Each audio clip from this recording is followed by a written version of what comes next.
Hi there! Today we are talking about Chapter 2, the scientific method. So that starts with an experiment. All right, so an experiment is the relationship between two or more variables, and we'll talk about what variables are. They are different stimuli or behavior or changes that we can look at and find correlations between. Now, when you're doing an experiment, you can also use experimental manipulation, which is changing the experiment deliberately to produce a change in the situation.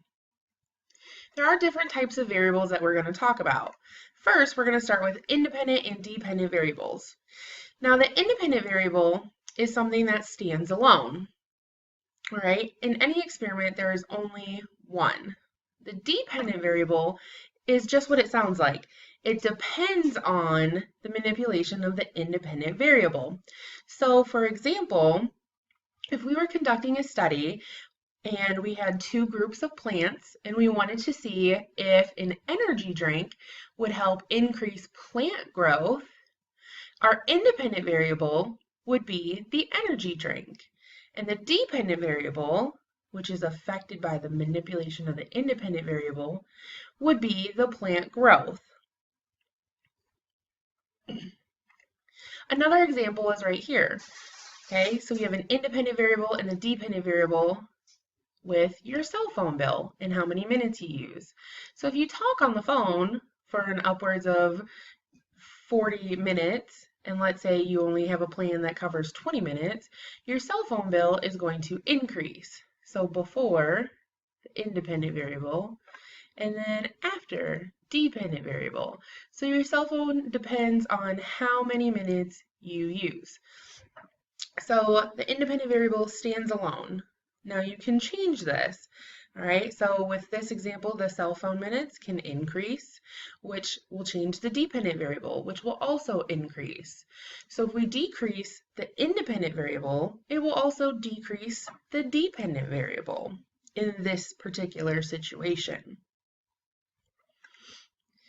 Now there's different groups when we're talking about independent and dependent variables. There's the experimental group and the control group. A really easy way to remember this is that the experimental group sounds just like an experiment.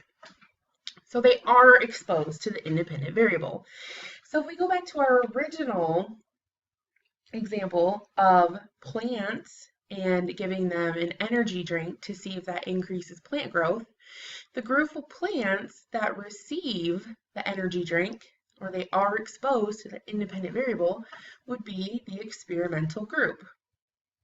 The control group does not receive any special treatment.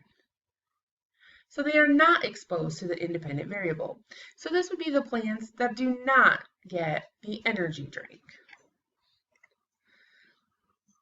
Takes part in an experiment, control group. Just a little fun for the day. We also have extraneous variables and confounding variables. Now these are very similar, but they are a little different. So an extraneous variable is factors that are in an experiment, but they're not being studied. So example would be the soil that the plants are planted in. They're in both groups, the experimental and control group. One side is exposed to the independent and the other is not.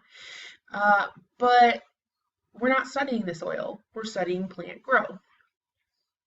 Confounding variables makes it hard to decide who's causing what because it's related to the independent variable and affects the dependent variable. So let's say you were using Red Bull as your energy drink in the first experiment and you ran out. So then you used 5-hour energy for one day. Now, you wouldn't be able to use these results because they wouldn't be valid. They would not be reliable.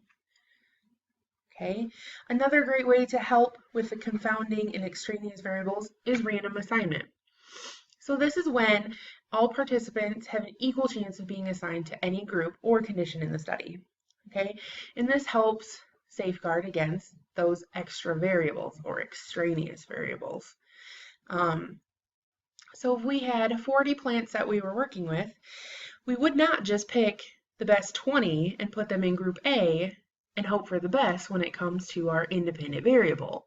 We would randomly select the plants. If we were using people or participants, we would have them randomly selected by another person, or they could draw names out of a hat or pull straws or something like that, because that would make it random.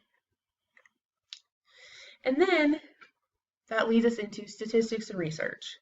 So once we have all of our information gathered from the independent and dependent variables and the experimental groups and the control groups, and we find out that the group A of plants, the ones who were receiving the energy drinks, grew 50% more than those in the control group, we would use those numbers and we would use statistics to organize, summarize, and interpret that numerical data.